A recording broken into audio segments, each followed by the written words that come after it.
బల్బలే ఏటి రూపం మనిషి కాదు జంతువు కాదు ఈ చిత్రంగా ఉందే. అవును చిత్రమే, నా రూపమే ఒక చిత్రం.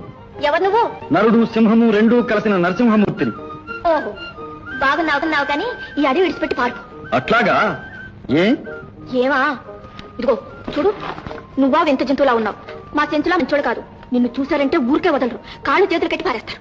వాళ్ళ దాకా ఎందుకు, నీ చూపులతో నువ్వే నన్ను కట్టేశావు. అబ్బో ఆశలు మొదలెడుతున్నావు. నా సంగతి తెలుసా? ఓ బాగా తెలుసు.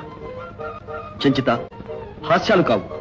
నీ తేజోమయ కళారూపము నన్ను ముగ్ధుణ్ణి చేసి లోక భయంకరమైన నా ఉగ్రత్వాన్ని చల్లార్చింది. ఓహో మాటలు నేర్చిన జంతువే. పాపా చెంచిత ఆగు, నా మాట విను. ఎందుకు నా ఎంట పడతావు? ఏటి గొడవ? ఇంతవరకు అందరూ నా వెంట పడ్డారే కాని నేనెవరి వెంటా పడలేదు. నీ ముఖంలో ప్రకాశించు ఆ కళ నన్నెప్పుడూ నీ బానిసను చేసింది.